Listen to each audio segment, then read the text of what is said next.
This is entry 3 of Expedition Handheld. I'm Adam Patrick Murray. And I'm Russ Crandall, and we'll be your guides on this journey of handheld discovery. Each week, we're going to take you on a new adventure through the world of handheld gaming. Buckle up. This is Expedition Handheld. Boom. There you go. We did it. The intro's done. Yeah. I did the buckle up thing, but I did it like too low, so it's not going to show up on camera. That's okay. People know. We're getting our hang. We're still nervous about that little intro. It's funny, but hardest part of the whole podcast. Yeah, we got to just memorize it. It took me a while to memorize the Dual Boot Diaries one. So, but this week, Russ, I don't know if you know, but this week is the Game Developers Conference, GDC. Have you ever been? I've never been, but this is the first time ever that I feel a little bit of FOMO for not going. Really? It's like one of those, I'm like, interesting, like, oh, cool, they're working on something new or whatever. But this year, I'm like, man, I kind of wanted to be there. I mean, I wish you were here because it is literally in my backyard. Mm-hmm. Like from our office, it's like just right down the hill. I could just roll down there. I usually go every year. But this year, funny enough, it's the opposite for me. Like, I didn't see anything that I was like, know. I mean, because it's usually hit or miss. Like, I'll say there's been years where it's like, oh, okay, there's something to talk about, at least in our sphere. Because, I mean, I'm not a game developer. We don't dig deep into the weeds at PCWorld kind of stuff. But there is some news that we hit. But also, I don't know if I missed anything by being at that, like the Xbox press conference or anything. Right.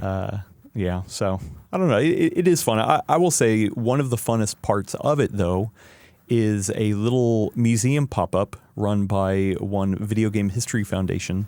They're here based in the Bay Area. I actually know the people who run that. Frank Cifaldi. He's an awesome dude. A cool team over there. They always put up a little like museum of video game history and just show off old like hardware, games, software, ephemera. If you've never heard of them, it's not like they're just guys that collect a bunch of old video games and play video games. They're actually creating a resource library for researchers and historians who are looking into this kind of stuff. So what they mainly collect is ephemera, magazines, newspaper clippings, documentation for development of games, and they've been able to rescue a lot of stuff. They've got a lot of stuff in their collection. And it's really cool. And that is so awesome. Yeah, it's always a really cool pop up to go to. Yeah, I would love to see something like that. I've been to there was like a video game museum, like history thing. It was an exhibition at the Smithsonian one year. We were just there visiting. This was 20 years ago. That was cool. But it was mostly just like consoles in cases kind of thing, in glass cases. But there's a video game museum in Germany that I went to in Berlin a couple of years ago. Last time I was there. Yeah, it's pretty cool. So I like a lot of that stuff because it's well beyond the stuff that I cover, like, hey, play your old Nintendo games or whatever. There's so much rich history to that stuff, especially like the physical stuff is something that's really fascinating to me.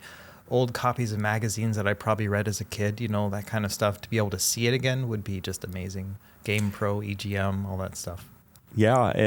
And I mean, it's important history. I feel blessed that I have grown up within the time range that video games kind of came to fruition. Yeah. And, just looking at the timeline, unfortunately, a lot of people are starting to pass who were early on in game development and stuff. And so being able to rescue a lot of this history is a big part of what the Video Game History Foundation does. And I think it's good. I think it's important. I see it as one of the major, pieces of art like film and books and things like that. Absolutely. So it's cool stuff. But yeah, there is some news coming out of GDC though. I mean, yeah. It's partially GDC, partially some, shakeups over at Microsoft. So let's get into the news section, shall we, Russ? Yeah, let's do it. The major thing I want to talk about is Xbox. Have you heard of this console, the Direct Xbox? I've heard about it, the Direct Xbox. I forgot that was how it was originally named. Yeah, it was based off of DirectX, which is crazy. Yeah, so there's a lot of chatter. There's a new shakeup in terms of leadership, all that kind of stuff.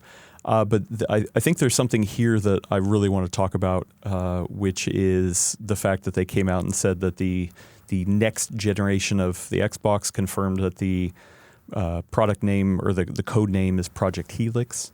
And then also it will be officially playing Xbox and PC games just in your living room. I think there's been a bunch of leaks and chatter on the back end. A lot of people kind of were assuming it was going to go this way. I know I did. Yeah. And I got to warn you, Russ. Like we might be able to talk about this for a while because I have very strong feelings. You might really need to hold me back and be like, okay, Adam, you're coming off way too strong on this because like I feel like I'm able to look at the tea leaves where other people are not able to. I want to hear all that because I personally, I had an original Xbox, back in the day, mostly for Halo and Knights of the Old Republic. I don't know what happened to it. I must have given it away or sold it or something. I still don't have it. But the 360 era was big for me. Like that was my console. Like I played everything there. I had a PS3 that I would, it was my Uncharted machine basically. And that's like a huge deal for me. Xbox One, not so much. I was a PS4 guy. And then now I'm kind of split. I'm more PC now. And the idea of, an Xbox doing both PC and Xbox gaming, it feels kind of interesting. I got a lot of discs and I would love to be able to play them if this new Xbox has a disc drive or USB or something. Yeah, I mean, I think there's two kinds of camps in my mind.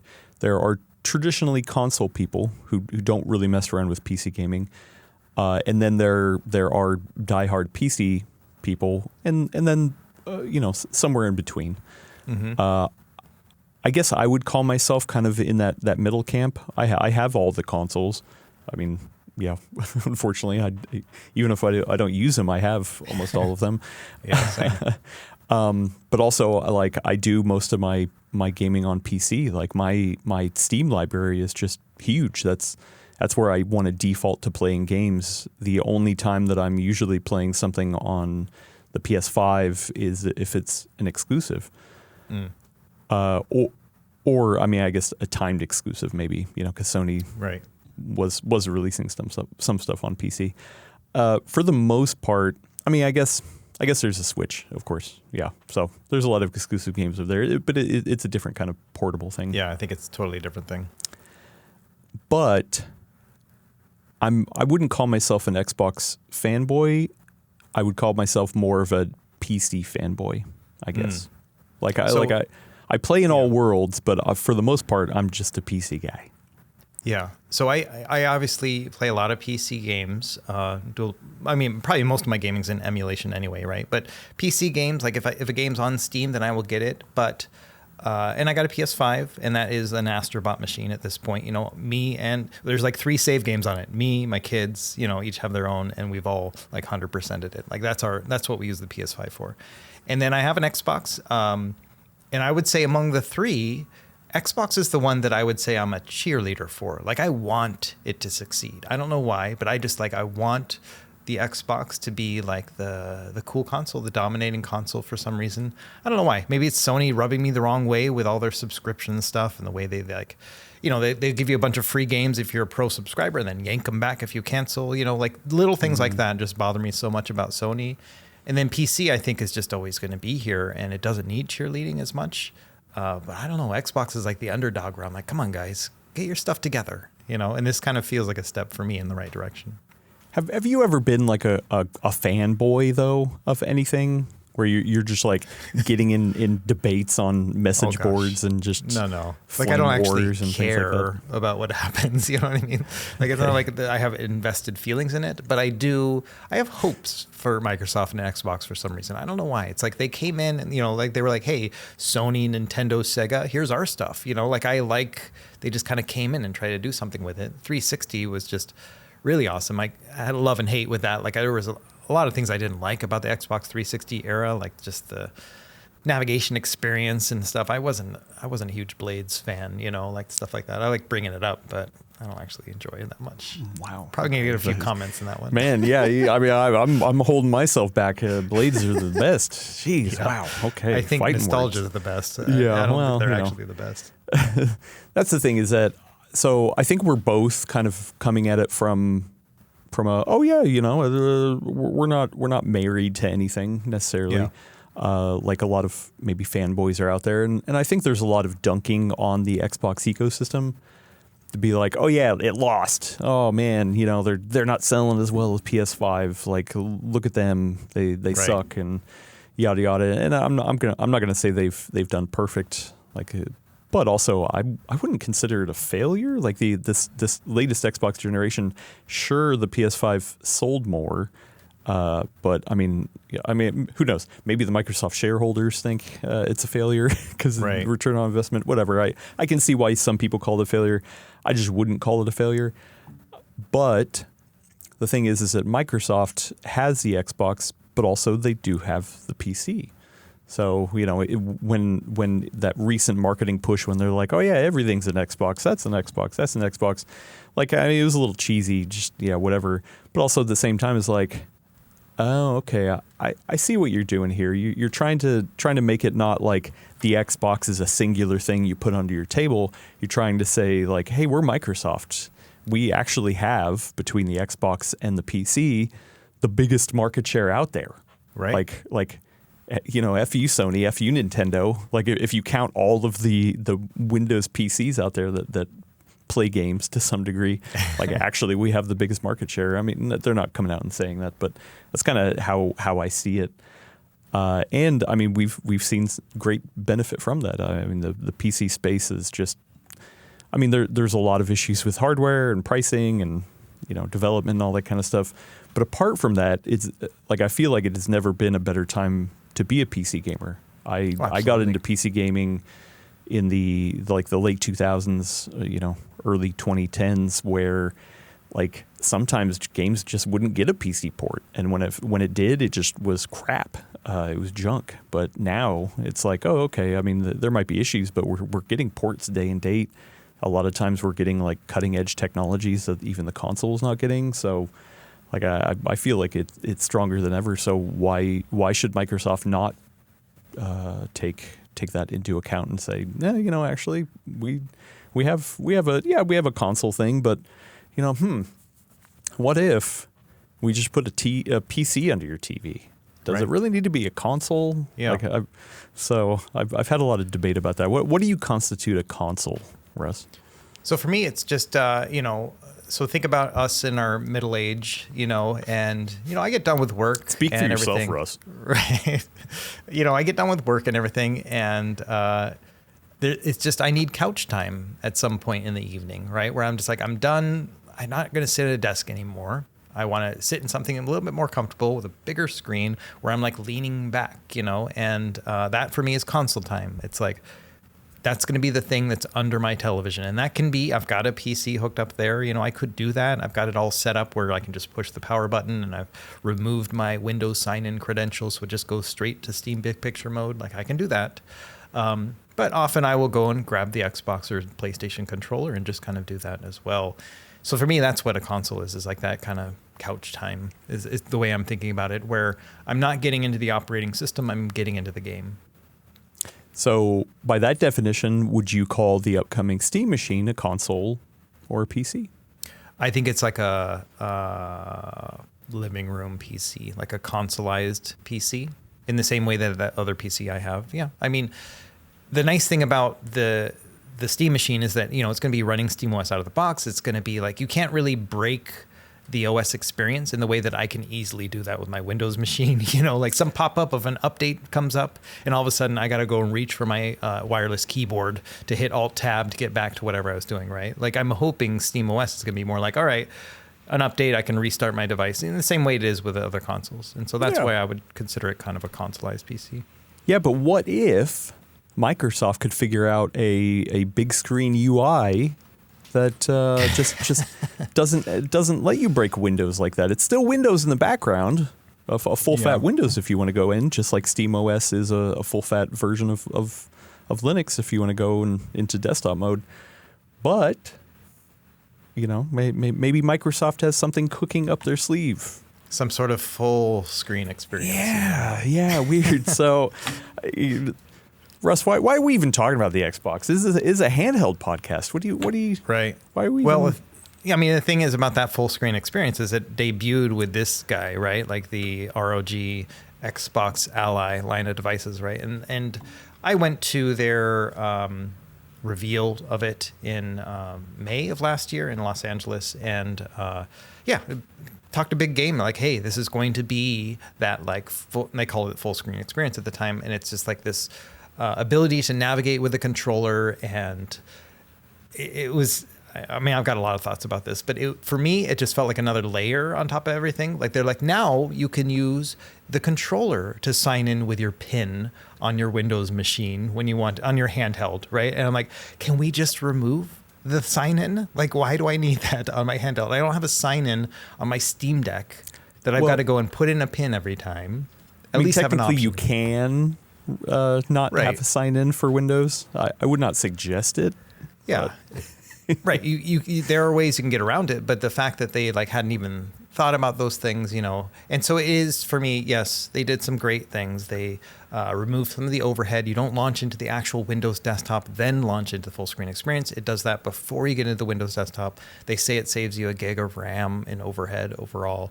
I mean, there's some cool things about it, but I don't know about you. I don't know the last time you used it, but I've been using it all week because I've been doing this video about comparing this thing to the Steam Deck and the Legion Go S, and it's been a nightmare, man. I like so many updates. I was in the middle of filming, and Windows decided it was time for an update, and I lost 20 minutes. The cameras are rolling, and I'm like, I was about to just say something and show it on screen, and I got to wait for 20 minutes just sitting there, and I'm like, thanks, Windows. It's not there. Well, so we're talking about this mainly because at GDC, they announced Project Helix, sure, but then they also came out with a Xbox Wire blog post. You actually sent this to me, the first person to send this to me, saying, talking about a couple things like their partnership with AMD and yada yada. We don't need to go into that yet, but as part of it, they also debuted Xbox Mode, lowercase m, so Xbox Mode, not Xbox Mode, Xbox Mode. There's essentially saying, hey, listen, we're rolling out Xbox Mode to desktops later. Did they give an actual date? I can't remember if they gave an actual date. They say April, I think, is what they're saying. Okay. Which is essentially a continuation of the work they've been doing on that full screen experience thing. I think. And so I guess to back up even further, I think what they're trying to do here is continually iterate on this experience, having it culminate in Project Helix, whatever the thing, the PC console, whatever you want to call it, sitting under the TV will see the fruition of all these efforts that they've been doing. I actually called this late last year. I don't want to toot my own horn here, but I have a video I'm going to put down in the description where I talked to my buddy Mikey, who actually used to work on the Xbox team. He was a security guy, but he worked on the Windows team for most of his career at Microsoft under the security stuff. And he essentially was like, oh yeah, I could see how maybe this is the direction they're going. And I was just kind of, not that he had like any inside knowledge or baseball or anything like that. He's been out of Microsoft for a while, but I made a video being like, I think with this full screen experience, we're the guinea pigs. I think we're the guinea pigs. Us little retro, or us handheld nerds over here off to the side are the guinea pigs to figure this out. Because I can't imagine as cool as the Xbox Ally series is. I doubt that thing is a huge seller, even if it sold as well as the Steam Deck. We're still talking in the order of millions, not like a console kind of thing. So I think we've been the guinea pigs all along, and the next step is to roll it out to a wider range of devices. Lenovo also talked about how they're going to bring the full screen experience to their handhelds. This other major announcements from Xbox is saying, hey, theoretically, you're going to be able to do this on any Windows PC by hitting a check mark. And yeah, I don't know. I can't see how this doesn't culminate in a console under your TV that is just Windows that has this full screen experience. Yeah, I think it makes sense for them to unify the experience into both this console as well as this Xbox mode that they're rolling out on PCs. I'm not a huge fan of like navigating on an Xbox Series console right now. It's very like tiley and it's kind of hard to figure out where you're supposed to be going and stuff. So it's not the best, but it works and it's smooth and I can't break it, and that's always a big thing for me. If they can have a console-like experience in this Xbox mode, which I don't think Xbox full screen experience is a console-like experience just yet, this is a good step. I mean, it's always what I've kind of been hoping for, right? Is to have this kind of unified. It's almost like Steam Big Picture mode looks a lot like Steam OS. Like that's a pretty unified OS experience, and I would like something like that too. The bigger question for me is just more of an existential one. Is more like, okay, if they're going to have Xbox mode and you can put that on your PC and you can have that experience where you boot into that or however you want to do that, and it can play, your Xbox games. That's another thing that we got to talk about too, is whether or not Xbox mode will allow us to, this whole play anywhere allows us to play console games. Why do I need an Xbox at that point?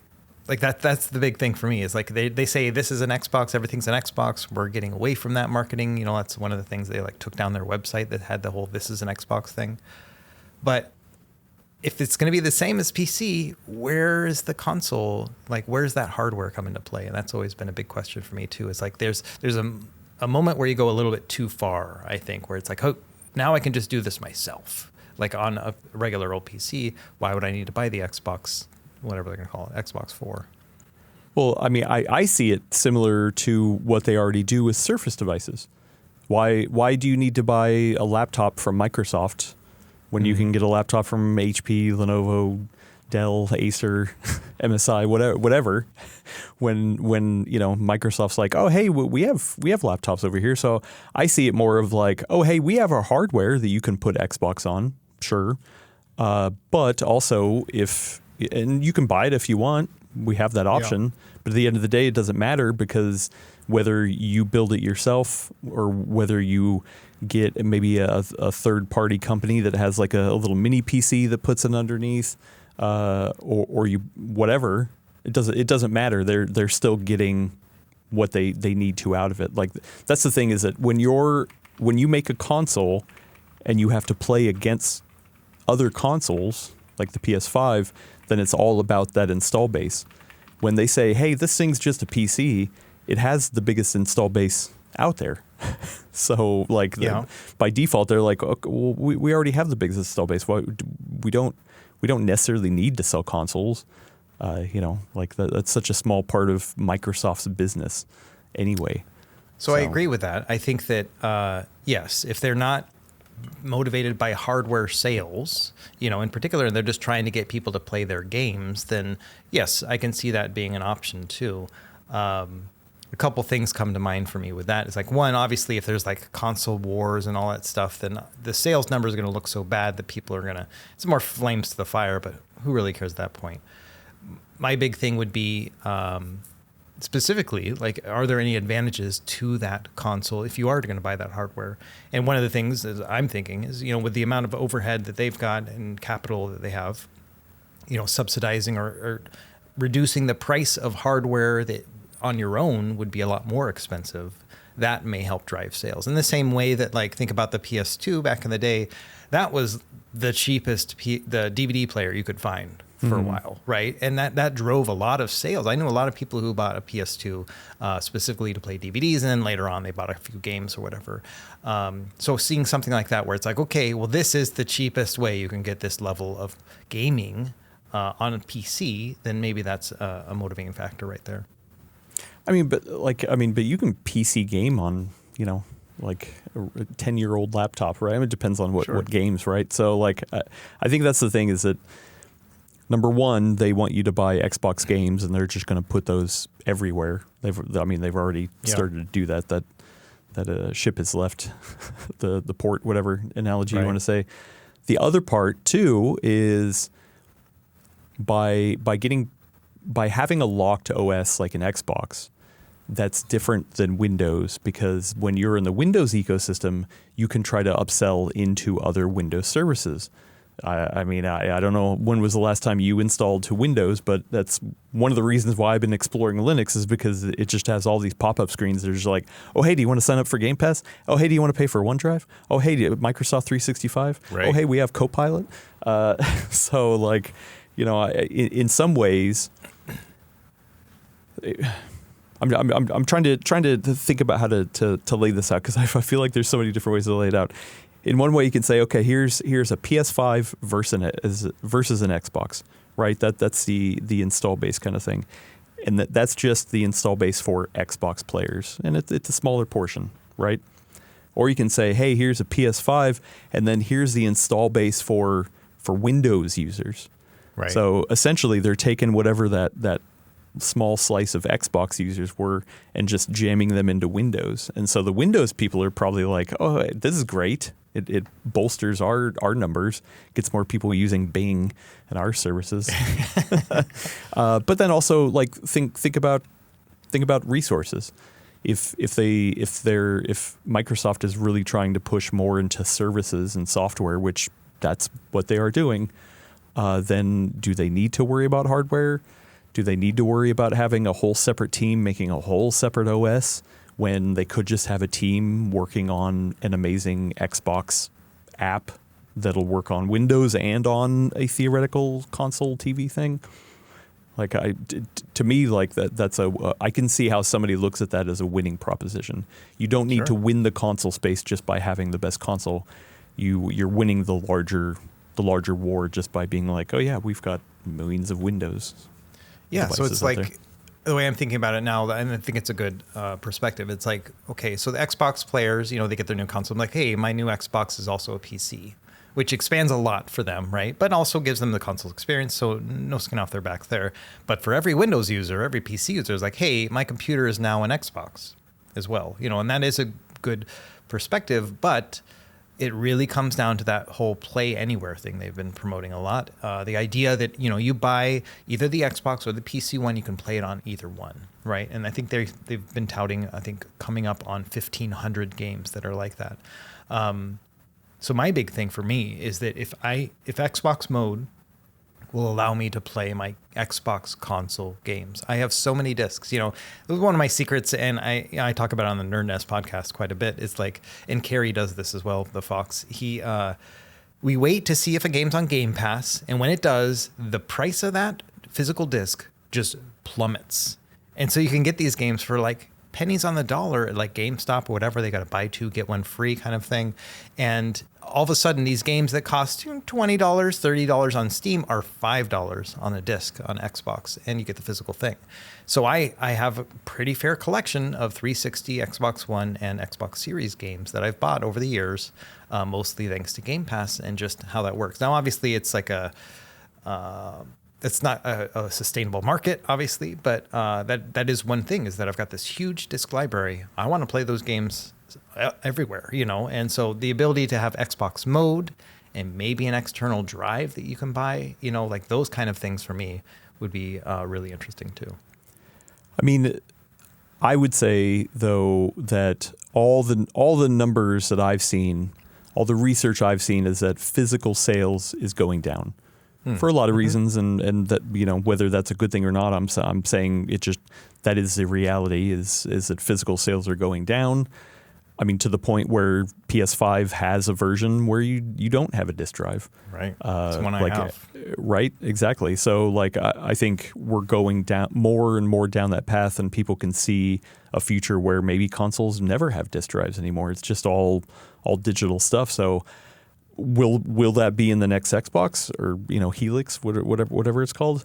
I don't know, but I could see them just being like, you know what, we'll sell you an external drive attachment, sure, you know, plug it in and go for it kind of thing. But yeah, like I wonder just how well the PlayStation sells the disc drive.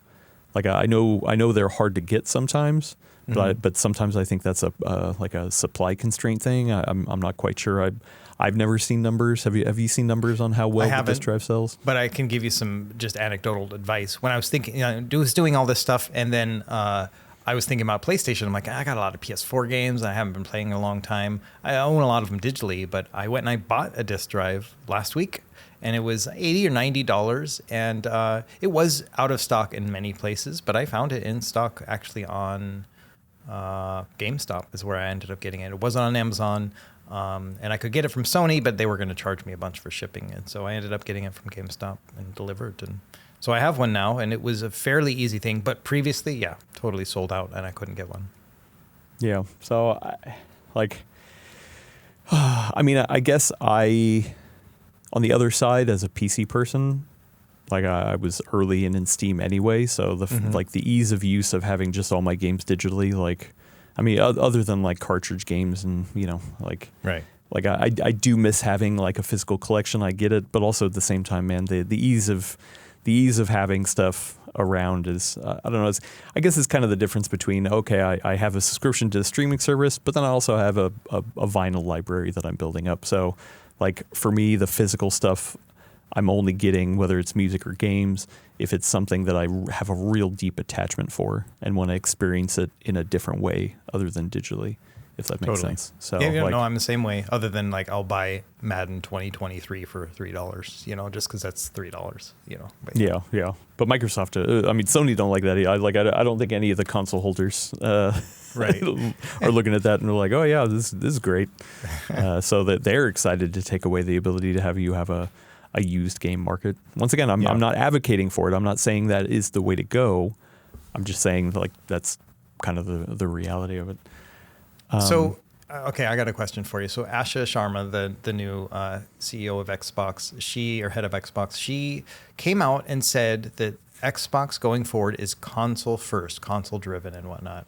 But a lot of the messaging that we've seen over the past couple of days is kind of the same old that I would expect from the previous regime. And that's this idea that, your Xbox is kind of everywhere, they got rid of the whole this is Xbox marketing campaign, but then they're saying that with different words at this point. They're just basically saying, hey, PC, whatever, your phone, it's all an Xbox, basically. You'll be able to access all of your games, and the new console will play PC games too. So has anything changed? That's my question for you. Are we seeing actually anything based on what you've seen from GDC that's different than what you expected? No, but also, she's a brand new CEO, new to gaming.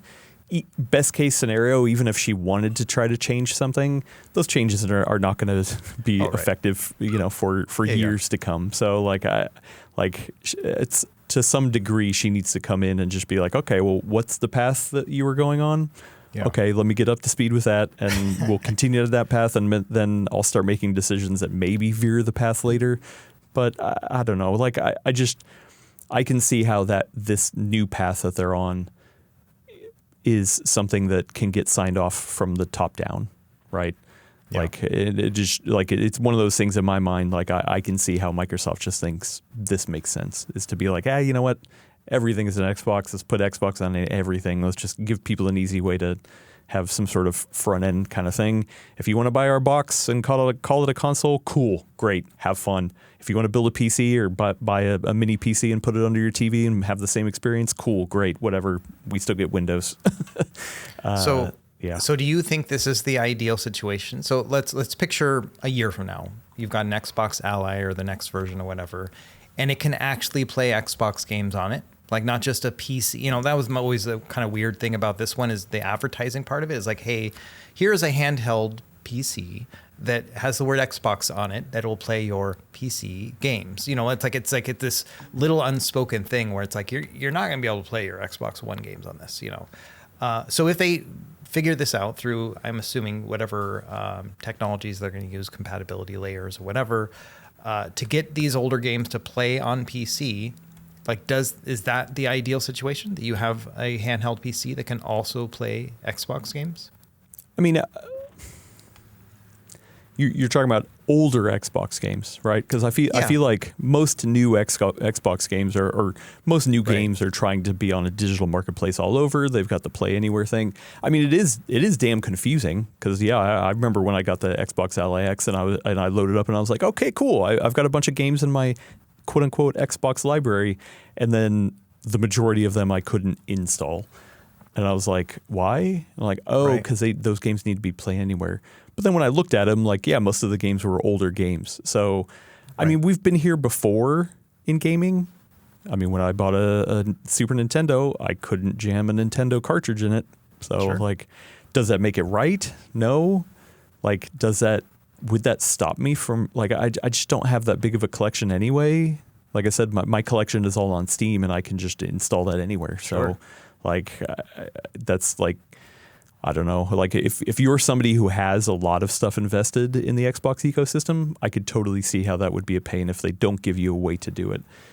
I think they will, though.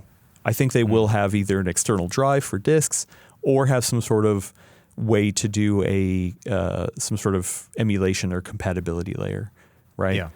It's something they couldn't. I mean, I guess Asus could have launched an external drive for the Ally, but that doesn't make sense. Like, they would have done that. But like, that doesn't mean it couldn't, I guess. Right. Like to have some sort of disk drive. Yeah. So I agree. For me, it's, I've got a lot. In addition to all those physical games, I've got a pretty big digital library. I was a big Xbox Gold member for years, right? And every month you would get games with Gold. You get like 2 or 3 games. And so I just built up this thing, and it doesn't go away when you end your subscription, which is amazing, and something Sony should do. But so I have this big collection, and then I bought a bunch of, I'm sure a lot of people at the time were buying like indie PC games, but for me, they were Xbox Live Arcade games, like these little games that you could buy for $5 or whatever, and they were a lot of fun, you know.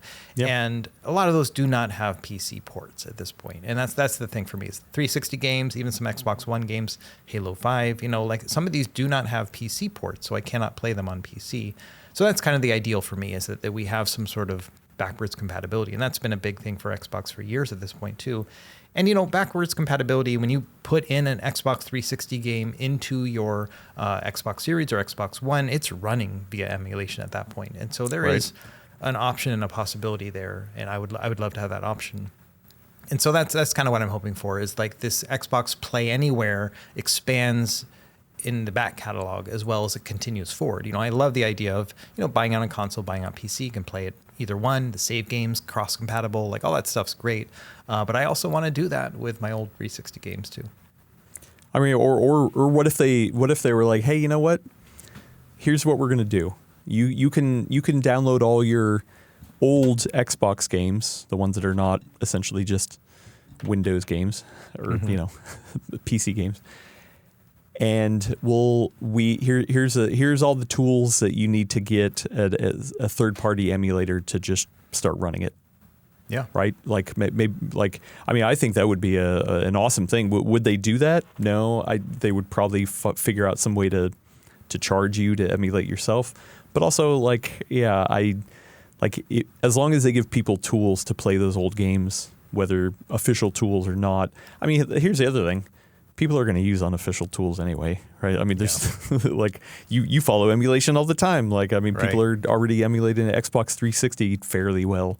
I don't know about Xbox One. I'm not as tied into it, but like, you know, I don't think they are. Where there's a will, there's a way. Good. Right. And you know, Microsoft is pretty cool with that stuff too. Like, I don't know if you're familiar with like dev mode and whatnot. So you can. So it used to be you paid $20 to become an Xbox developer or Microsoft developer, and then that allowed you to boot into development mode on your console, Xbox One and Xbox Series, and that would allow you to sideload emulators and then play your games through a hard drive that you would plug in via USB. I got a couple of videos about it. You know, it's pretty cool. And Microsoft has come out and said at the time, you know, and I don't remember who it was, but they were like, yeah, it's fine. You know, do whatever you want. We're not taking this away from you guys.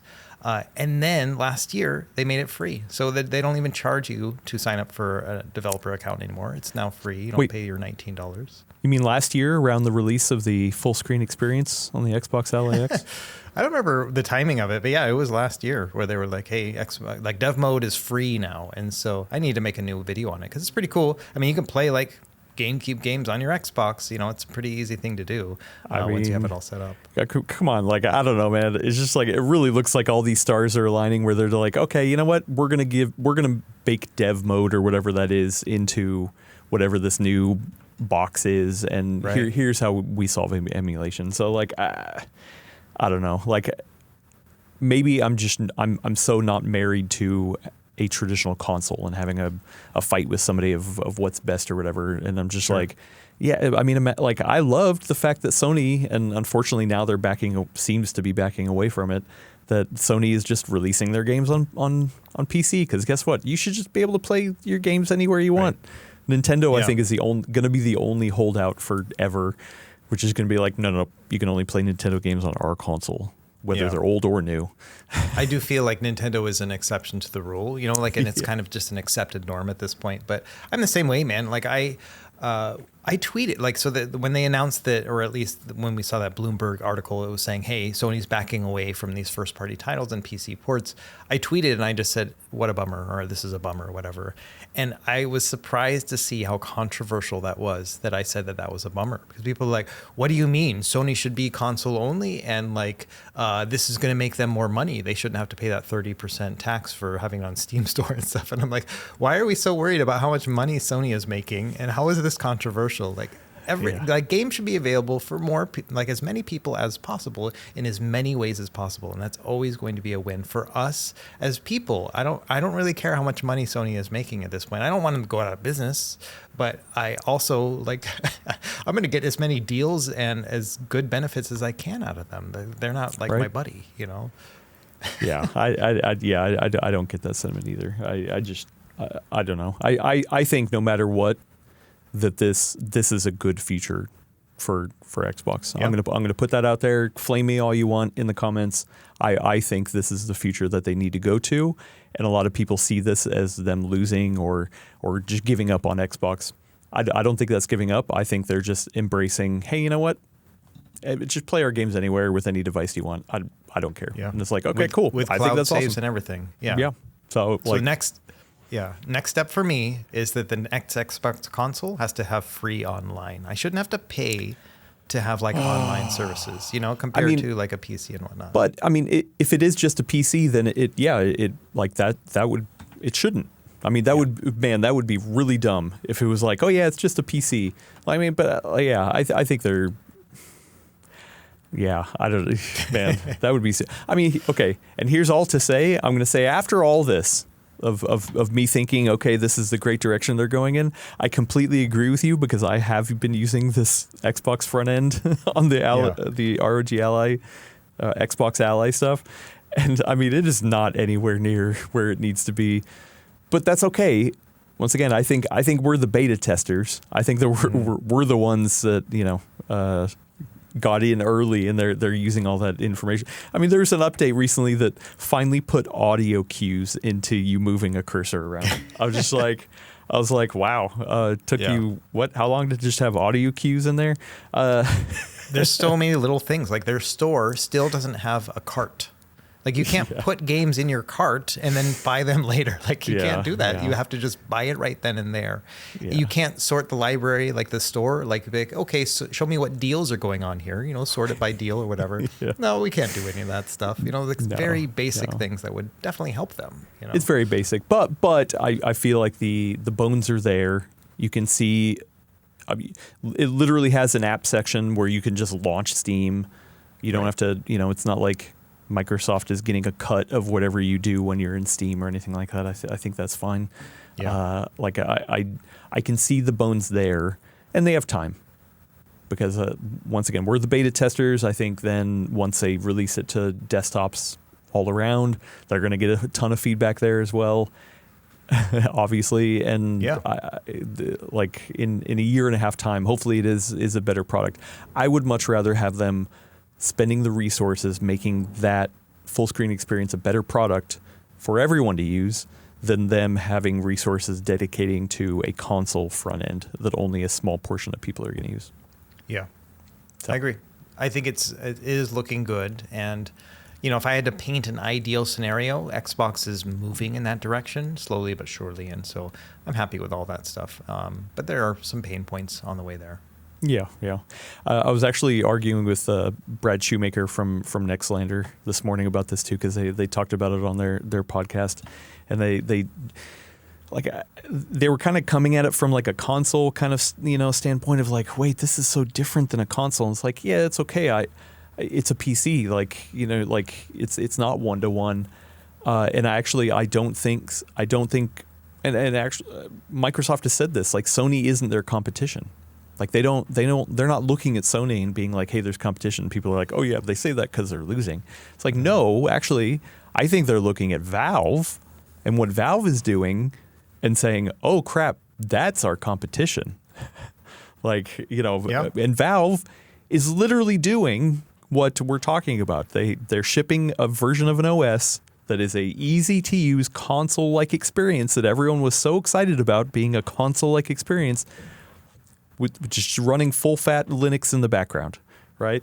And so if they like Microsoft, I think, is looking over there and being like, oh crap, we're losing a lot of people. Wait, we could do that too. We could have some sort of front-end experience for our PC.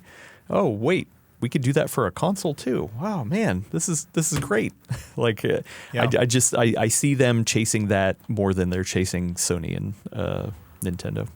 I feel too that they're trying to follow along, but also distance themselves from Valve in some ways, right? Like, so, you take this handheld as an example.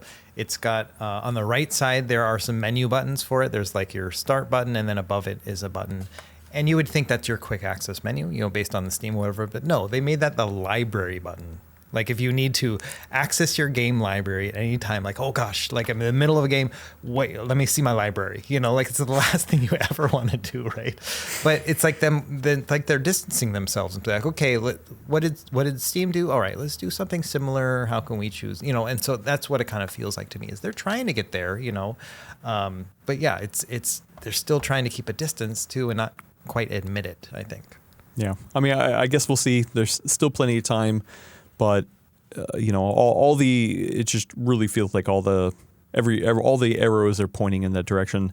And if it does go that way, then it's like, oh man, I could see myself maybe trying this out on a ton of different devices that I have. Sure. Like would this actually slow down or supplant some of the SteamOS variants? Because I mean, like that's the thing. Like Valve has something awesome with SteamOS, but man, they're taking a long time to get official support for other handhelds and other desktop PC kind of stuff. Which luckily the Linux community is stepping in, but they're a little slow moving on official stuff.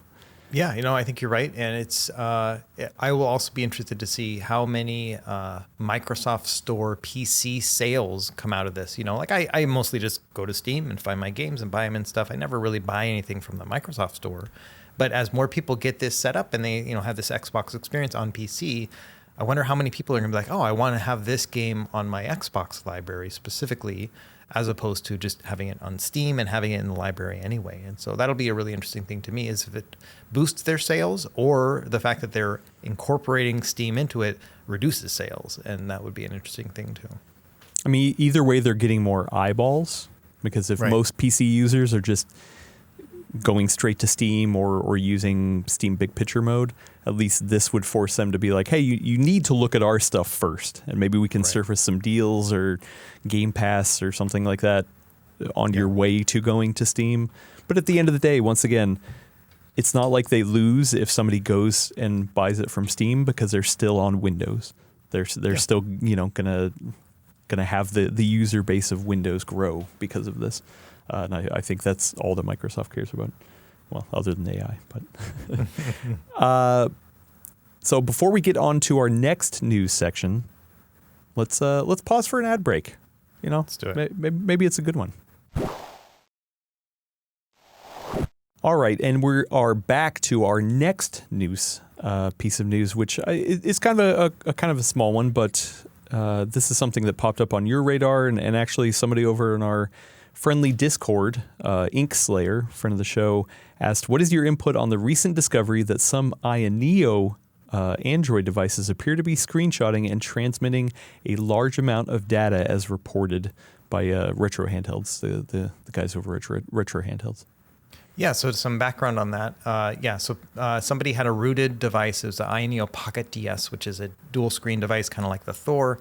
And they had noticed that there was a bunch of, there's like 12 gigabytes of cached data that they had. And they looked and it's all like these little screenshots. And so they did a Reddit post and were like, hey, Ayaneo's spying on us. Look, all these screenshots and, there's some connections here where it's sending this data back home. And so just let everyone know. And couple of people jumped in on it and tried to kind of figure things out. Number one is that no one saw this happening other than on this device and not on the other ones.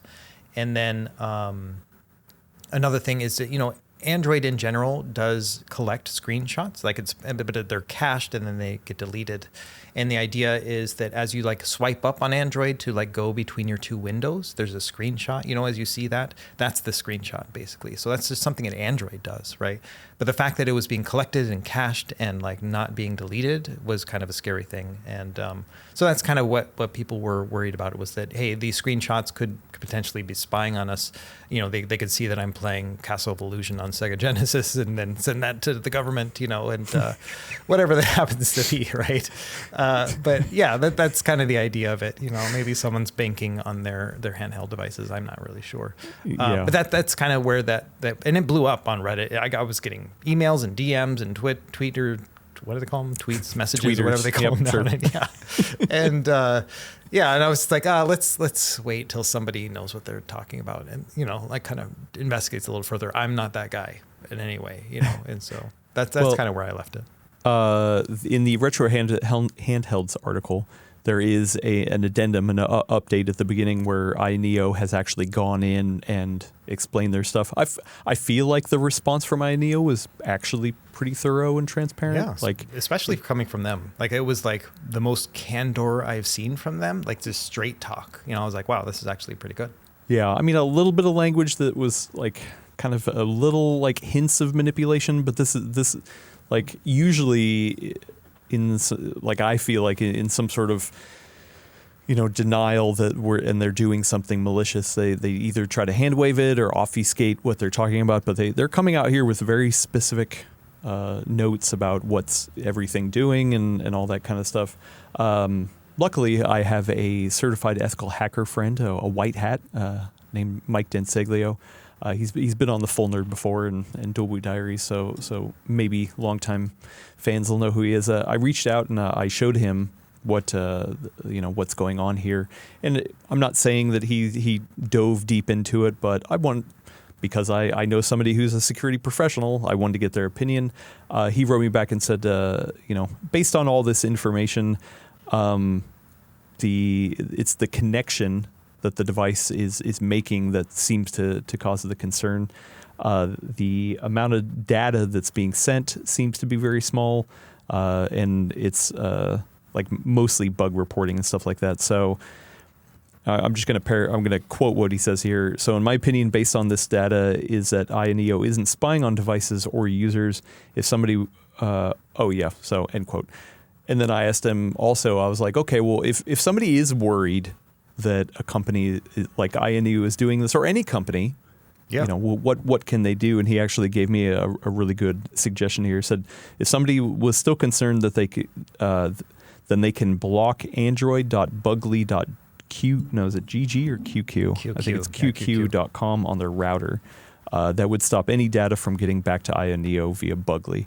Because once again, Bugly is the thing that was actually transmitting the data, which, according to Ayaneo, what they use to collect this data, but that it's not just a them thing. So, I think that's one good way if you are worried about this is to try to find out what is sending the packets, and you can always block it at the router level, kind of thing. But yeah, at the end of the day, this just does not raise any red flags for me.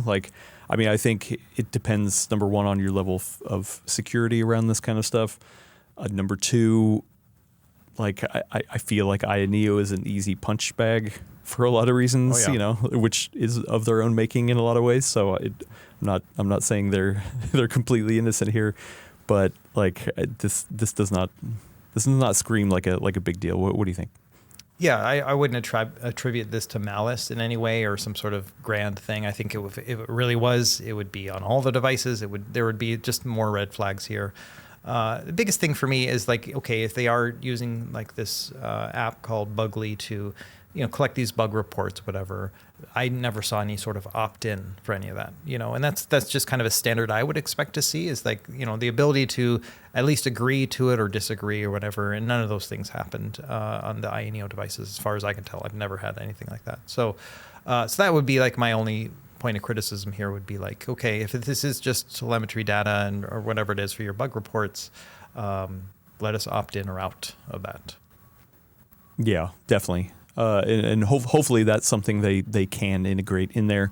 Or like you said, I mean, I guess the weirdest thing is that this seemed to be only happening with this particular device. So yeah, like maybe the way they configured this one had it, and somebody was like, wait, why did you turn on that flag for the Flip DS? What? And they're like, right. I don't know, I missed it when we were setting up the image or something like that. So we were I sending to can people. totally tell you probably, I mean, obviously I'm not a programmer, I'm not in the code or anything, but I can tell you that there is an app within that Pocket DS device specifically because of that bottom screen functionality where there's one where you can pull up all the things that are running right now. So basically like a little tab and it says, okay, here are the things running, this emulator, this backend, and then you can just tap on one of them and it'll bring it up on that bottom screen. So it's like a multitasking feature.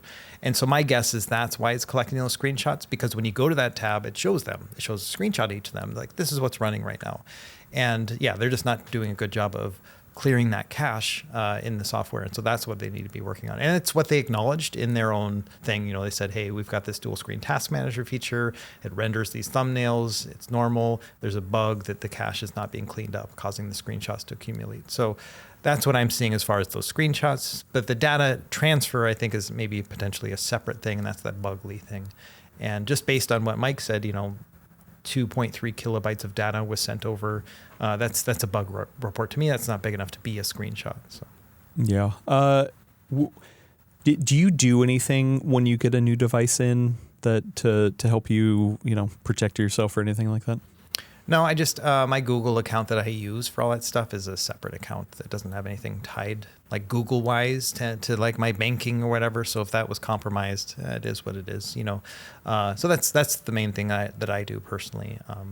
But yeah, other than that, I don't do much. I mean, I'm never doing anything beyond just playing games on these things, and I'll go to the web to download an app or whatever. But that's the majority of it there.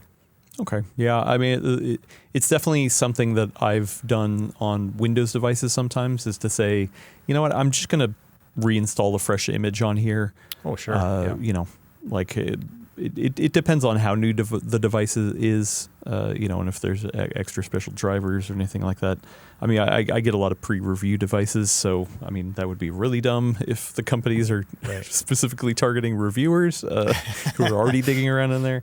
Not that it wouldn't happen, but yeah, I mean, even if it's not intentional, like that it still can be a mistake though. It actually makes me think of Ace Magic had a situation a couple years ago. I don't know if you remember where some of their PC images had malware on it, which is not a good thing.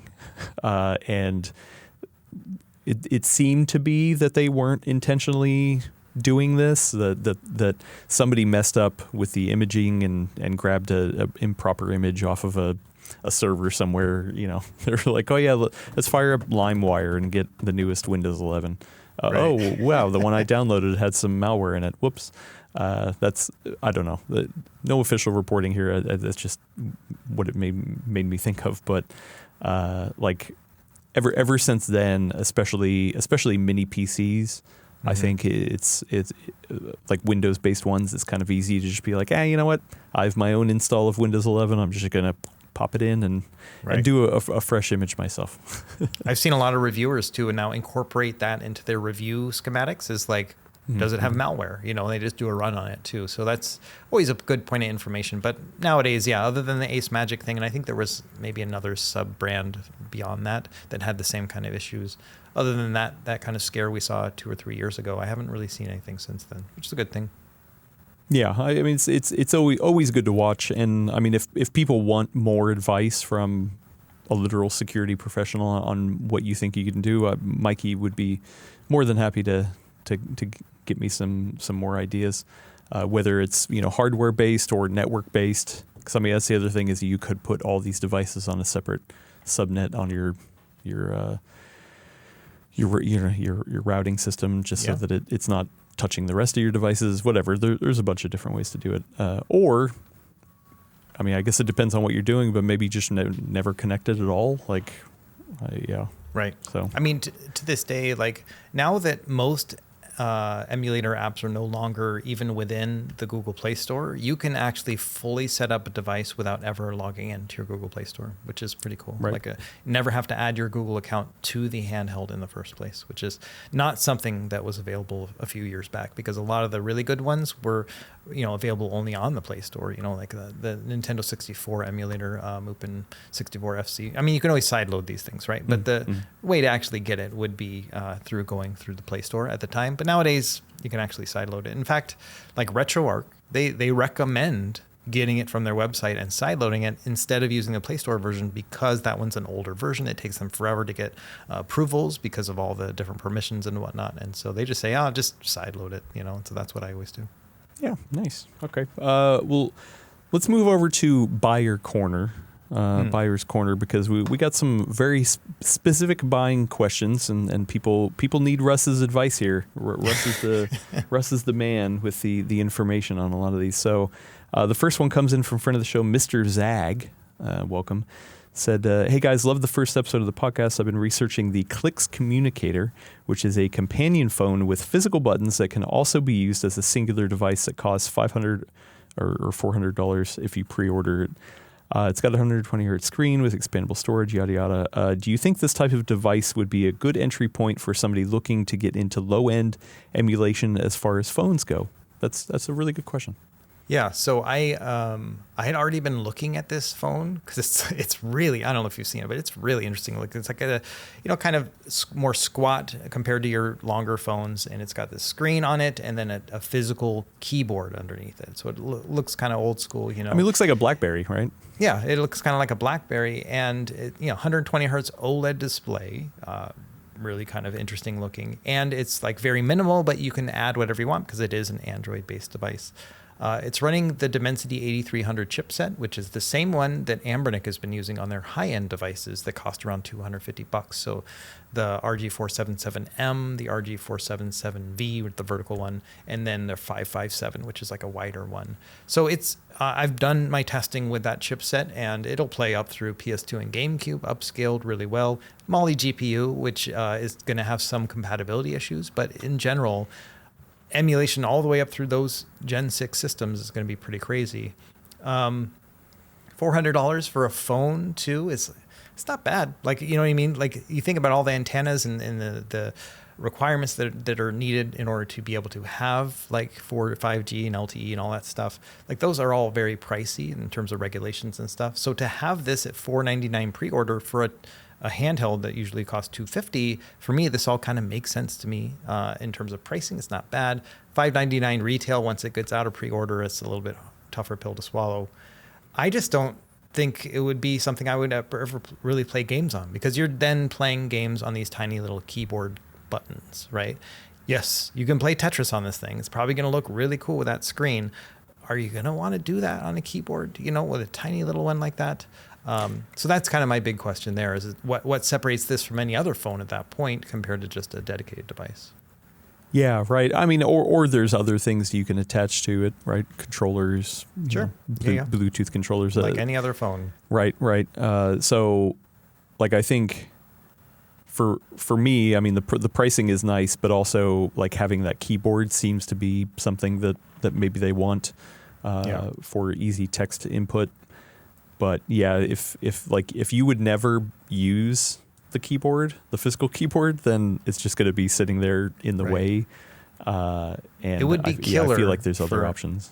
It would be killer for King's Quest games. Like stuff like that would be pretty amazing, right? But do you need that on your little phone? I'm not really sure. So that's kind of where I'm at with that, is that it is very compelling to me. I have the tab open. I've had it open for weeks on my browser, but it's because I'm interested in it as a phone, and I'm like, oh, this thing is so cool, you know, like just a little phone thing. You know, I'm an iPhone user, but like this would kind of get me to try out an Android phone, you know.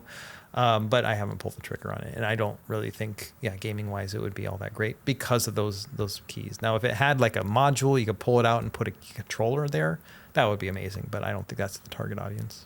Yeah. Or if the keyboard was like sliding, right? And it was like you're able to hide it, then it's not in the way when you're not using it.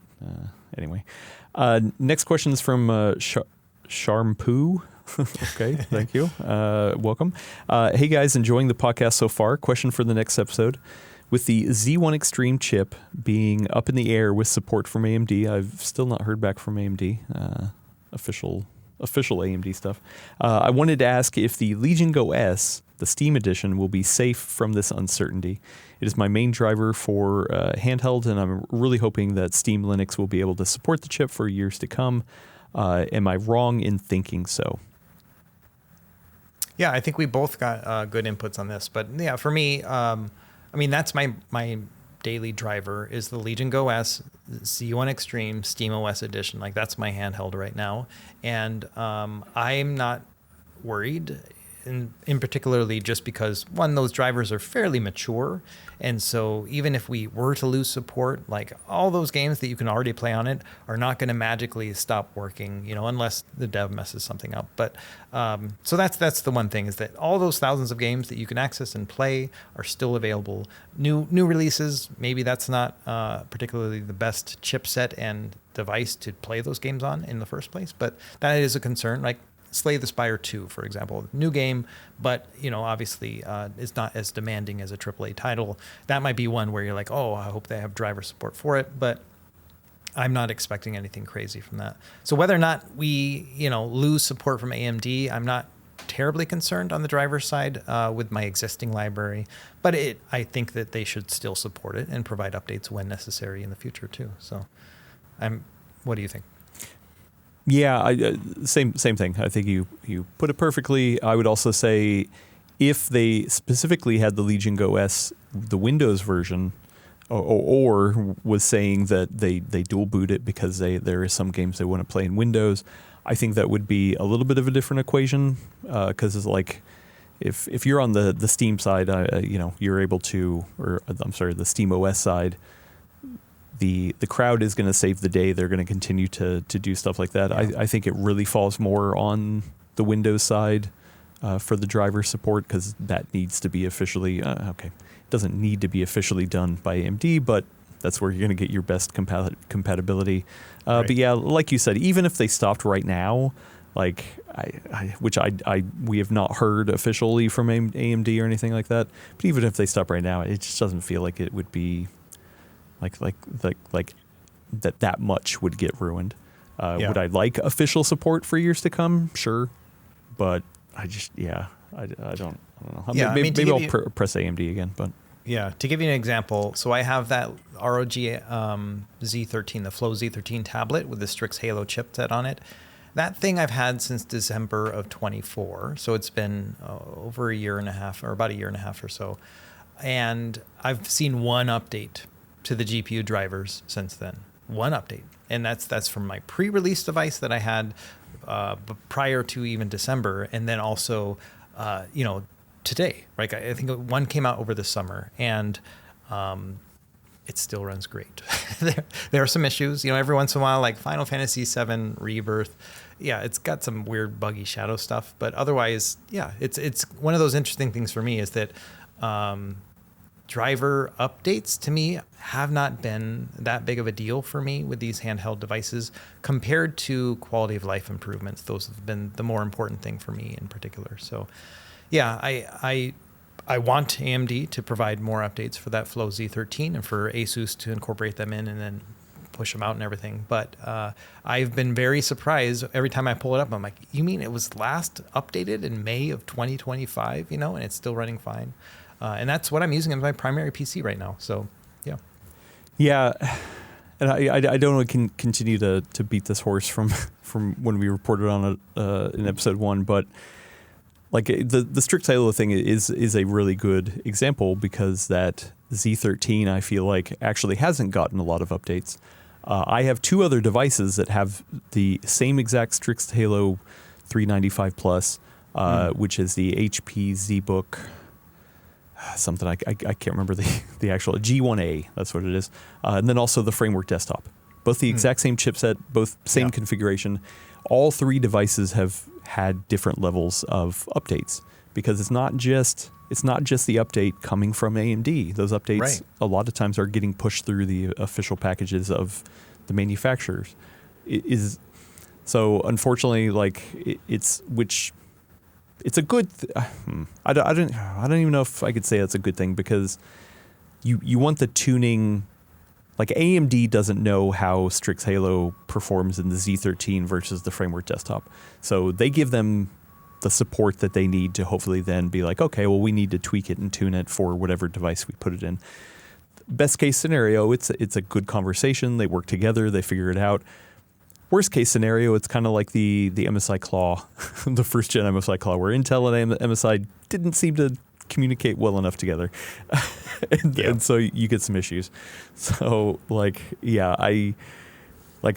the MSI Claw is definitely probably one of the worst examples of that. But man, because all of these AMD chips are in so many of these handhelds and have been used so many different times, like it's pretty stable. It's pretty stable. So yeah. So I think long-term support, yes. I want AMD to make the updates. The OEMs need to push those updates as well. But it's also not like super high on my concern list when I have a handheld nowadays.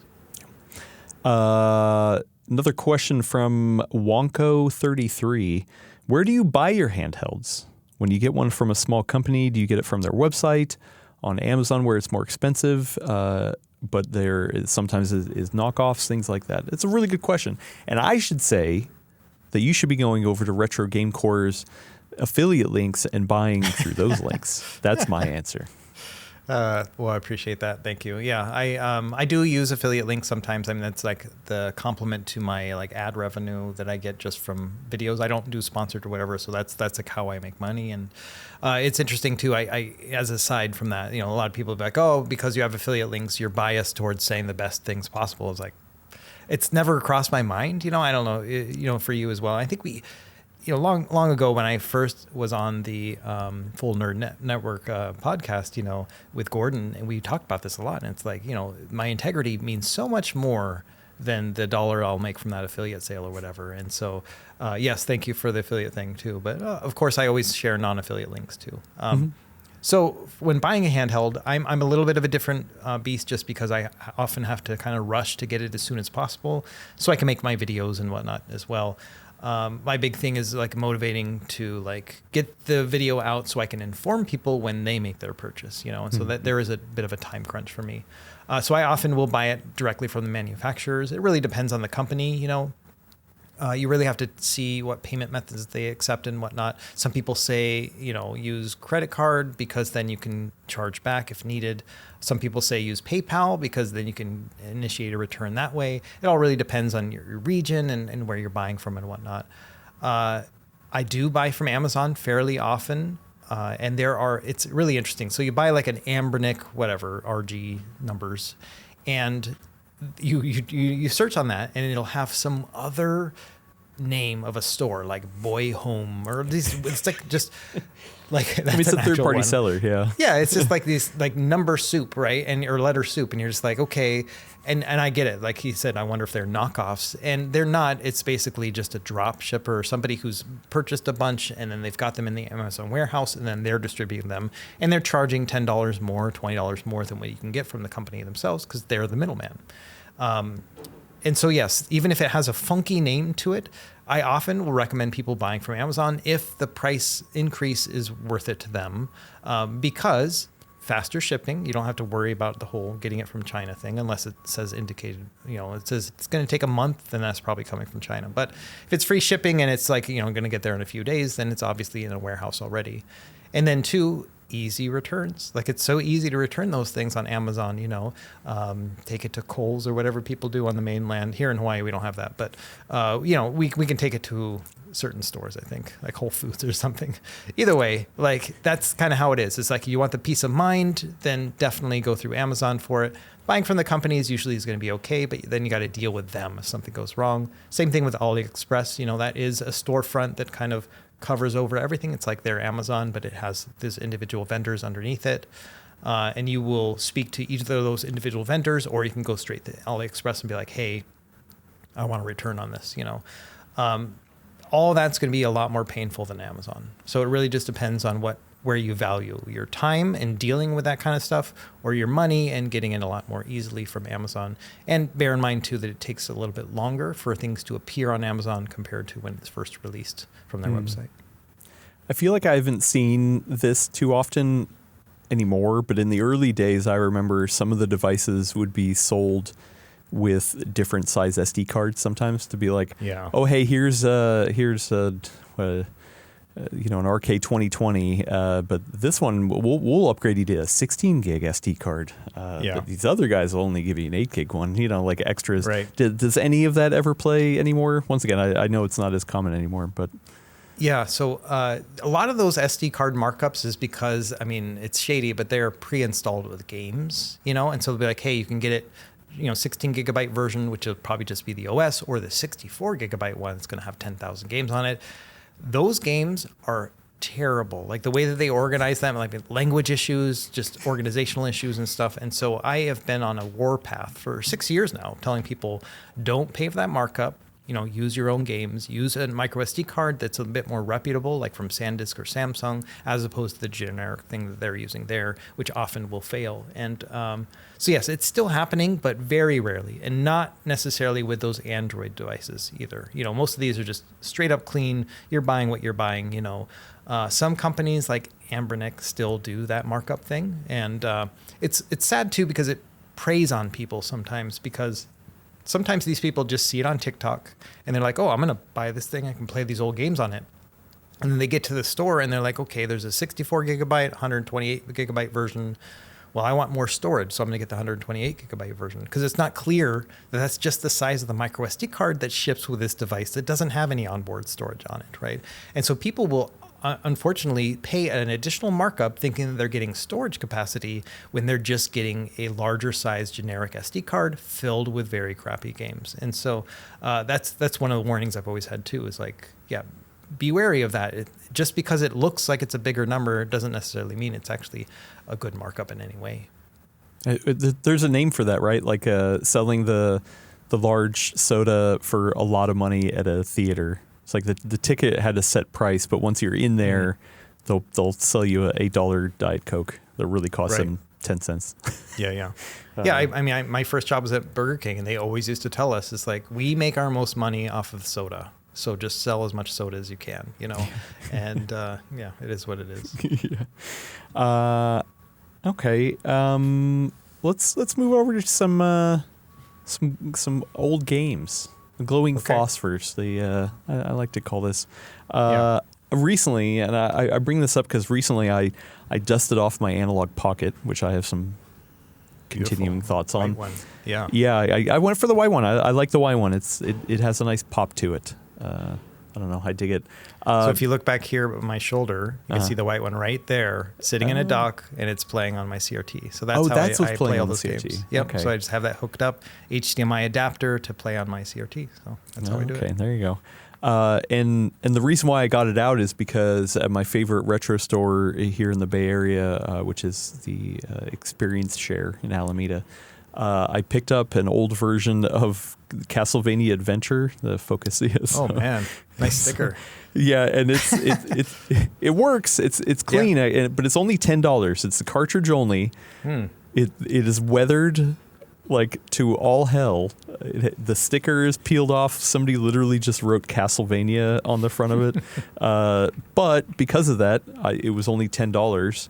And I mean, this cartridge still goes for a lot of money. I mean, I used to have this game. I used to have it in box, but I got rid of it, so that hurt. So I was just like, okay, I can't pass up $10. That's pretty good.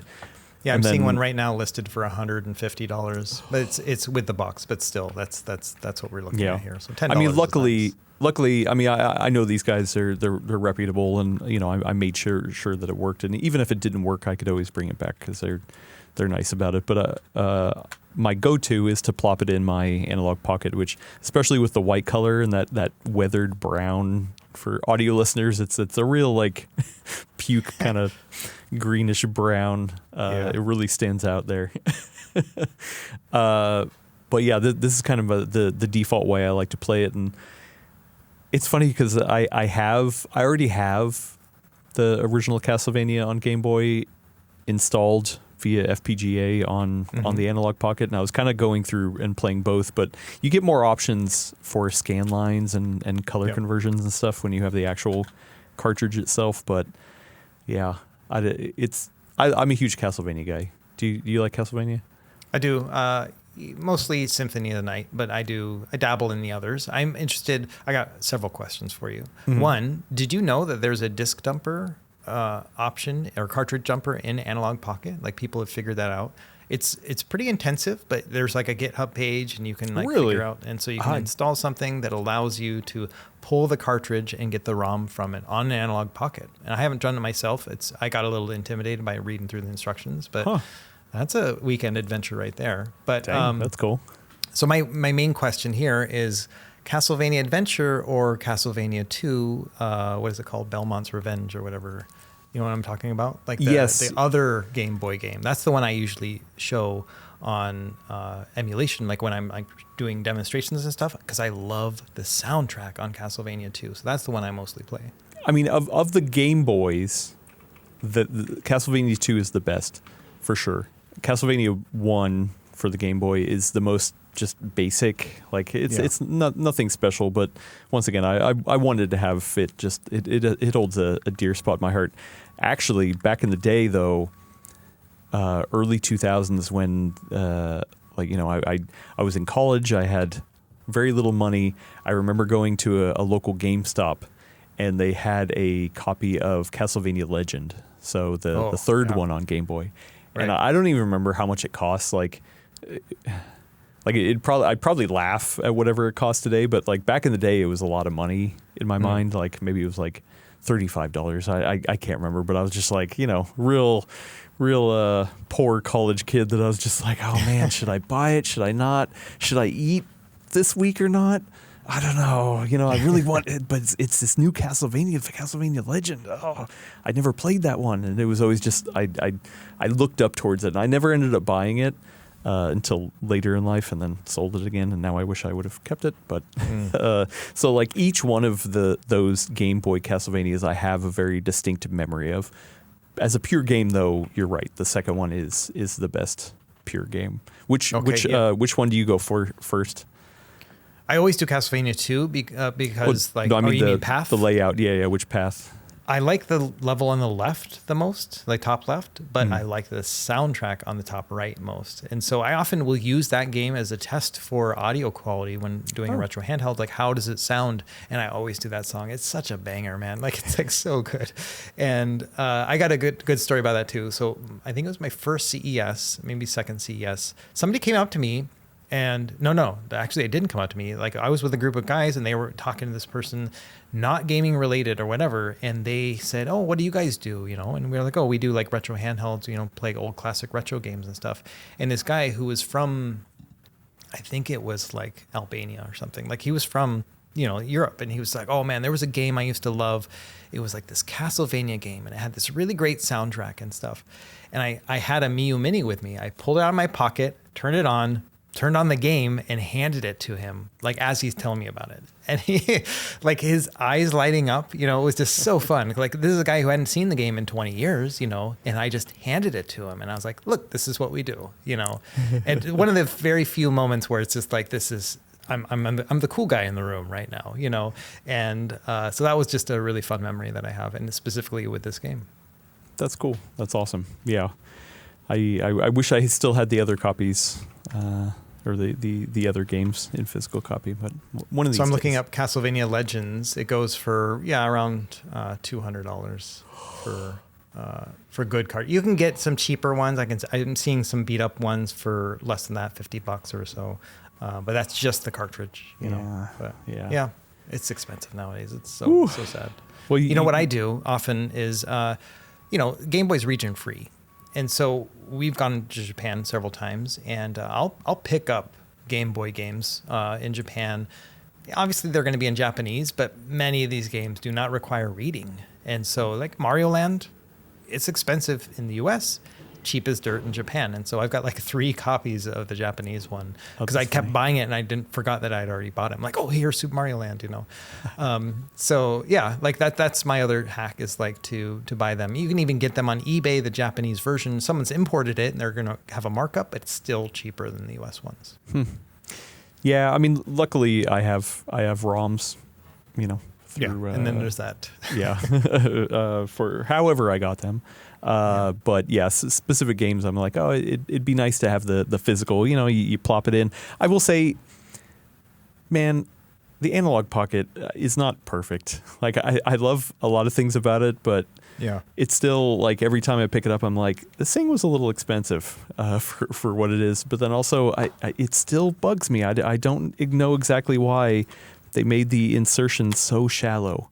Like I feel for Game Boy and Game Boy Color in particular, I feel like it doesn't wobble. Like it's not like I can shake it and I hear it clinking up against it or anything. But it just feels like if I accidentally, you know, pushed it the wrong way, it would like break something in there. People do that all the time. They have like fingers on the side and then they just nudge it one way or the other just naturally, and then they like lose their contact and then they lose their progress. I still don't understand that decision.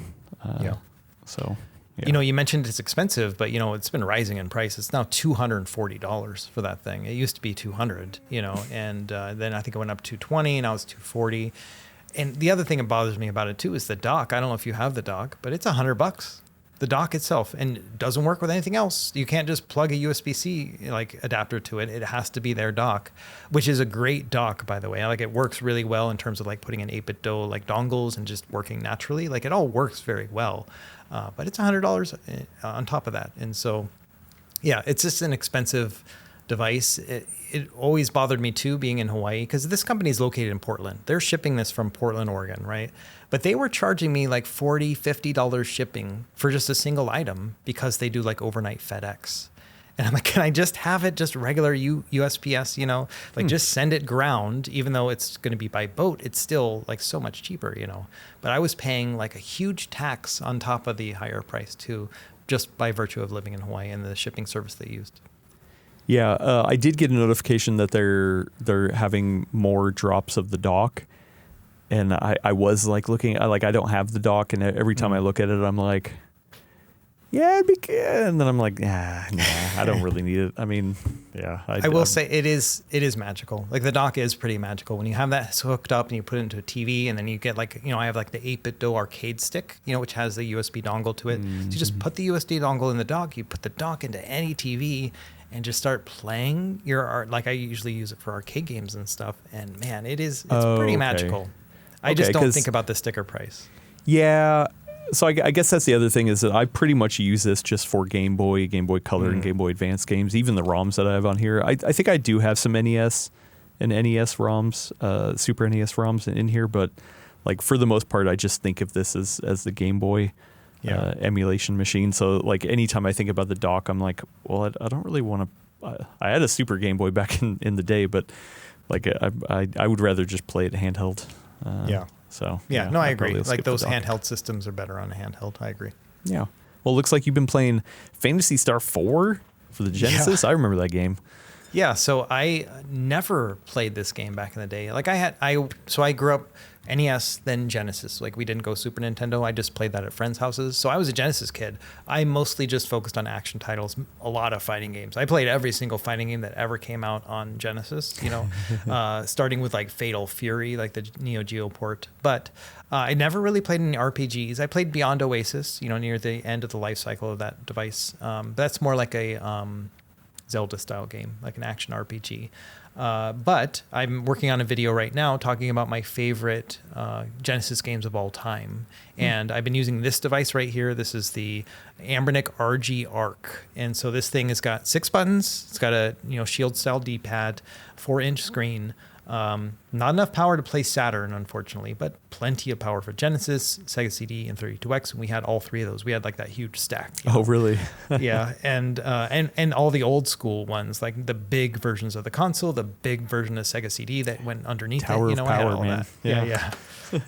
But anyway, I was looking at some lists, just trying to make sure I wasn't missing anything, and a lot of people had Phantasy Star 4 really high on their own lists. And I was like, I've never played this game, like that one, and then the like Shining Force games. Never played any of those. Like they just didn't. I'm a Blockbuster guy, right? Like I'd walk into Blockbuster and look at these games, like that's not selling it to me, especially with numbers afterwards. I'm like, well, I didn't play the other ones, and so they never appealed to me. But last night I was like, let me sit down and record a bunch of footage of me playing these games so I can use my voiceover.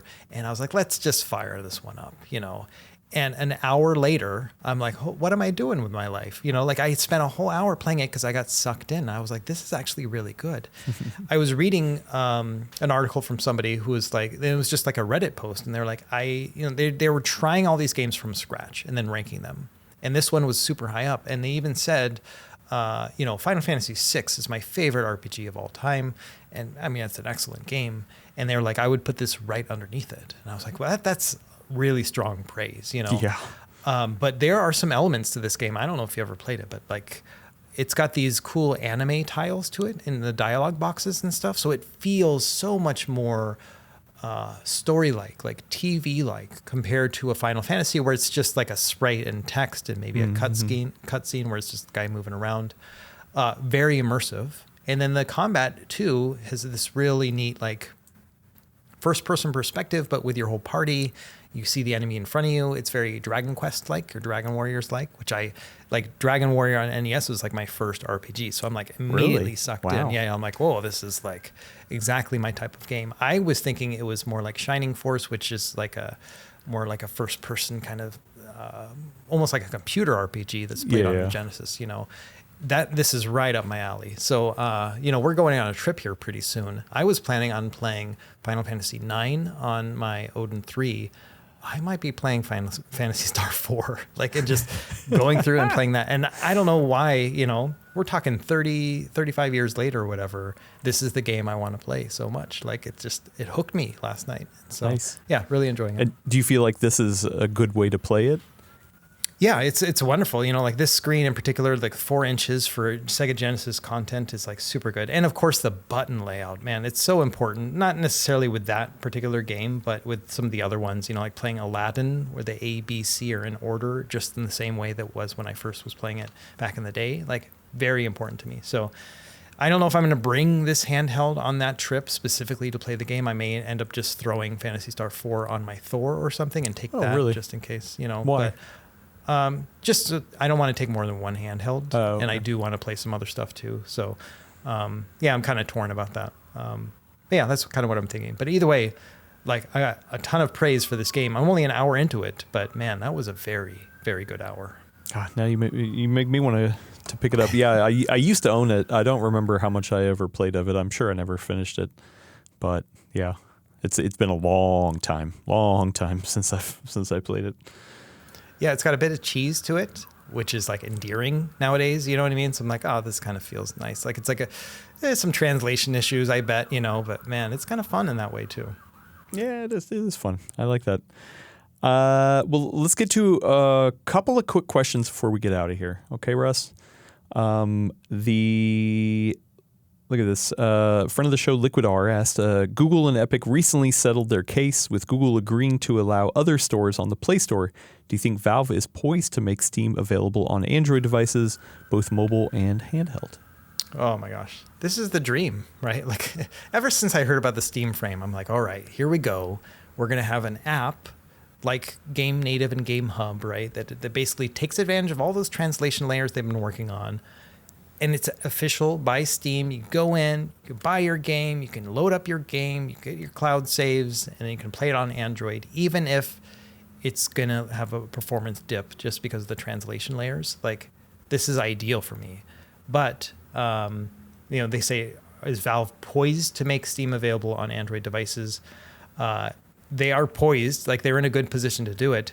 I don't think it's coming anytime soon. I mean, we're talking about the speed of Valve, right?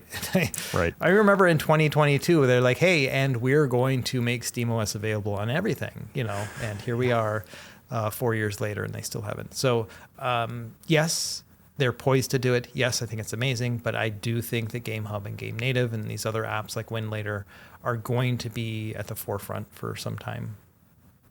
Yeah, and even if they get into it, they might not have feature parity right off the bat either. So, yeah. Yep. And also, like, it's like Valve makes so much money. Dude, how much more money do they need to make? I don't know. Like, is that really where they're like, oh, we're going to put our efforts because we need to make more money over here? I don't know. Because, I think it does introduce other issues as well. Because, I mean, yes, it opens it up for handhelds like we love, but the majority of people might be downloading on a phone, and then they are going to have a crappy experience either trying. I mean, would they even try to bake in some sort of control, like touchscreen control? Right. I mean, that'd be horrible, right? And so maybe they'd just be like, nah, we'll give you the access, but you figure out how you want to do it. Right. I mean, even to be fair, like Steam Link, for example, right? That's an app that you can get on the Play Store, an Android app that they create, and it is far behind the competition. You can use open source versions like Apollo and Artemis, which are forks of Moonlight and Sunshine. So much better experience. And so that's my worry too, is like they may not have the resources to keep up with the demand of having a program like this as well. Okay. Last question, we'll get out of here. This is also from Wonko33. When you get a SteamOS handheld other than the Steam Deck, do you lose any functionality? Do other companies lock some features so you can only do it on the Linux desktop? Do apps like Decky work, etc.? Good question. Yeah, so I'll give my perspective, and I want to hear yours too. So like Legion Go S, like I've been saying, it's like my primary handheld. I can do everything I can think of on the Steam Deck, other than obviously I don't have trackpads. I got one little trackpad that I never use, but like I don't have any of that functionality. But other than that, I'm not missing anything. I can use all my plugins. For a while, when they first launched it, they didn't have RGB light control in SteamOS yet. Yeah. And so you had to use a plugin for that. They've got it now, and it tripped me up last time I checked too, because I was going into the controller settings. I'm like, it's not here, but it's in a different section. I can't remember where it is, under additional features. Customization or something? Customization, that's it. Yeah. And so I was even tripped up once they had added it, trying to find it. And I think when I made a video about it, I was like, oh yeah, you got to use this plugin, but everything else is great. Meanwhile, they did have it. And so, there's a couple things like there, but you gain some functionality that you wouldn't have on the Steam Deck, like the performance profile. So you can do like low power performance and custom and stuff. You can adjust things on the Steam Deck manually as well, but it's not quite as baked in as it is on the Legion Go S. And you can make those per game profiles. So that's what I will do. I'll go and figure out how the game's running in terms of performance profile and frame rate and VRR on or off, and then save it as a per game configuration. Yeah, and the thing that you need to remember, if you don't understand how Linux works, and I don't mean you, Russ, but Wonko33, is that even though I'm not a Linux expert, I'm trying to learn it. Go subscribe over on Dual Boot Diaries. But a distro like SteamOS is considered a distro. It's just a choice of what they put in it, right? So there's a reason why you can take SteamOS, official SteamOS, and put it on anything, but support might not be there for whatever hardware, software, whatever you're running. And that's because that thing by default is not contained inside of the choice that they decided. SteamOS right now has all the stuff that's in place to run a Steam Deck, and in the future run a Steam machine. And they've worked with Lenovo to make sure that a lot of those features in SteamOS have support for the Legion Go S devices. But it's missing everything else. So you usually have to go get, some sort of application or plug in or something like that. But they don't stop you at all. Like Decky is definitely one of the ones that gives you options, to have support for something that might not be baked into SteamOS anyway. Right. So like that's why something like Bazite is usually more has more support, because they take SteamOS as a foundation and then they throw in all the support in there for different pieces of devices and hardware, software, all that kind of stuff into their distribution and give it out. So it takes a lot of that work out of it. It's not like you can't get SteamOS to the same level of support as Bazite. It just Bazite has it, integrated into the distribution from the get-go. So, yeah, or at least as far as I understand. Maybe I'm oversimplifying the situation. No, I think a good example is like the ROG Ally, where it fills in some of those gaps, because that doesn't still have official support, and so it would fill in those things in terms of like RGB lighting in particular. That was a thing that you could do on there instead of waiting for SteamOS to officially come. Yeah, and so in some ways though, like even though they said that official SteamOS support would be coming out, that anyone can have it, I bet they've changed their mind. Like they haven't really talked about that in a while, and I feel like maybe they see all the other distros that are popping up that are gaming focused, that are having more support, because is Valve really going to be a distro maintainer and have to do all this work for all these other devices and configurations and all that kind of stuff? I actually think they probably don't care, because they're doing the base amount of work and the Proton work and all that kind of stuff, and then a lot of the distributions are going out there and adding on top of it, and so maybe they're like, you know what, it's fine. Like, what do we get from doing all that work? And I think too that the people who are interested in doing something like that are also installing SteamOS on something that doesn't come with it out of the box.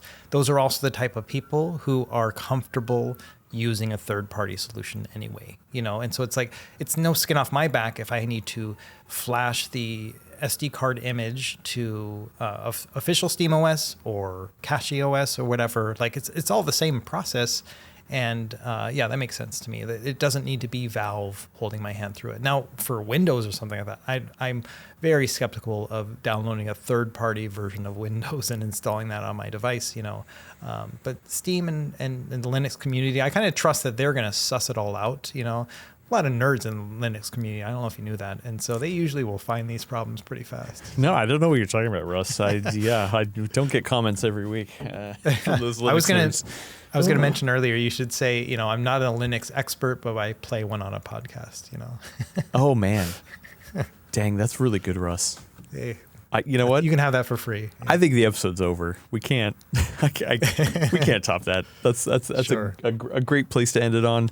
I do need to mention before we wrap up here that Russ is going to be gone next week.